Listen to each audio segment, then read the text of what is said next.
Hello friends, welcome to the channel. दोस्तों, अगर आप आरटीडी और थर्मोकपल दोनों को सेम समझते हो तो आप बहुत बड़ी गलती कर रहे हो टेम्परेचर देखने में। तो आज मैं आपको डिटेल में बताऊंगा कि दोनों के वर्किंग प्रिंसिपल, दोनों के एक्यूरेसी और दोनों का वर्किंग जो होता है वो बिल्कुल अलग होता है। दोनों का लेना देना कुछ भी नहीं है। तो आज डिटेल में टेक्निकल डेप्थ के साथ एक डिटेल डिस्कस करेंगे। तो सबसे पहले दोस्तों हम बात करते हैं सबसे कॉमन इक्विपमेंट आरटीडी की। दोस्तों, आरटीडी का फुल फॉर्म होता है रेसिस्टेंस टेम्परेचर डिटेक्टर। ये इसका मतलब क्या हुआ कि ये रेसिस्टेंस को, जब रेसिस्टेंस चेंज होता है तो उसको वो डिटेक्ट कर लेता है। यानी जब टेम्परेचर चेंज होता है तो रेसिस्टेंस भी चेंज हो जाता है और उस रेसिस्टेंस को हम मेजर कर लेते हैं तो हमको टेम्परेचर पता चल जाता है। अब दोस्तों बात करते हैं रेसिस्टेंस। ये जो आरटीडी होती है ये दोस्तों प्लैटिनम की होती है। देखिए आपको यहाँ पे प्लेट पे दिख रहा होगा PT 100। अब PT का मतलब होता है प्लैटिनम, यानी इसके अंदर जो एलिमेंट है वो प्लैटिनम का है। और 100 का मतलब दोस्तों क्या होता है कि 0 डिग्री सेल्सियस पे अगर हम इसका रेसिस्टेंस मेजर करेंगे तो वो 100 ओम का आएगा।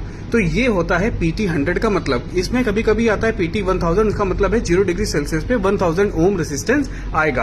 अब दोस्तों ये PT 100 है। अब ये सिंप्लेक्स है दोस्तों। सिंप्लेक्स का मतलब क्या होता है कि जिसमें इसके अंदर एक सेंसिंग एलिमेंट हो। अगर यहाँ पे आपको 3 तार दिख रहे हैं यानी ये 3 वायर आरटीडी है। अगर यहाँ पे आपको 6 वायर दिखते हैं तो वो डुप्लेक्स हो जाती है। डुप्लेक्स का मतलब होता है कि इसके अंदर 2 सेंसिंग एलिमेंट हो जाते हैं। तो ये थी इसकी खास बात। और ये बहुत ही एक्यूरेट होती है, काफी एक्यूरेसी इसकी बहुत ही बढ़िया होती है। और इसको हम हायर टेम्परेचर पर तो नहीं यूज कर सकते, लेकिन आप 500 to 600 तक इससे अप्रोक्सीमेटली यूज कर सकते हैं। अब हम बात करते हैं यही थर्मोकपल की। तो थर्मोकपल की पहचान ये है कि थर्मोकपल में हमेशा दोस्तों 2 वायर होगा। अब दोस्तों ये इसमें कुछ खास बात ये होती है कि ये येलो और रेड कलर का है, यानी ये K टाइप की थर्मोकपल है। अगर N टाइप की हो या P टाइप की होगी उसमें ये कलर दोस्तों चेंज हो जाएगा। अगर आपको इसकी ज्यादा टेक्निकल डिटेल्स चाहिए, उसका PDF चाहिए तो कमेंट में RTD लिख देना, मैं आपको दोनों की एकदम बेहतरीन डिटेल लिंक भेज दूंगा।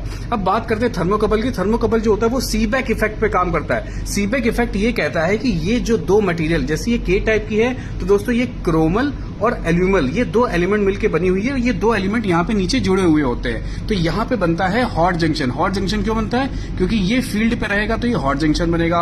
और इसके बाद ये 2 तार हम अपने DCS में या ट्रांसमीटर में जोड़ेंगे तो वो बनेगा कोल्ड जंक्शन। तो जब हॉट जंक्शन और कोल्ड जंक्शन के बीच में टेम्परेचर डिफरेंस होता है तो उसकी वजह से एक मिली वोल्ट जनरेट होता है। तो दोस्तों ये आरटीडी हमें रेजिस्टेंस बताती है, लेकिन ये टेम्परेचर चेंज होने पे मिली वोल्ट बताती है। जैसे फॉर एग्जांपल आपका अगर 100 डिग्री सेल्सियस टेम्परेचर है तो आपका 4 मिली वोल्ट यहाँ पे वैल्यू आएगा।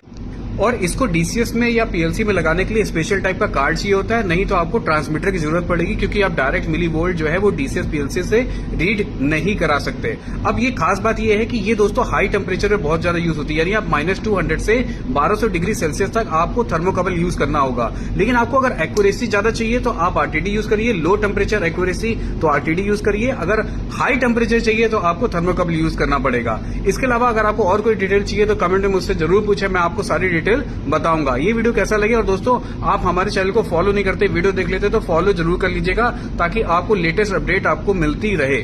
थैंक यू देखने के लिए।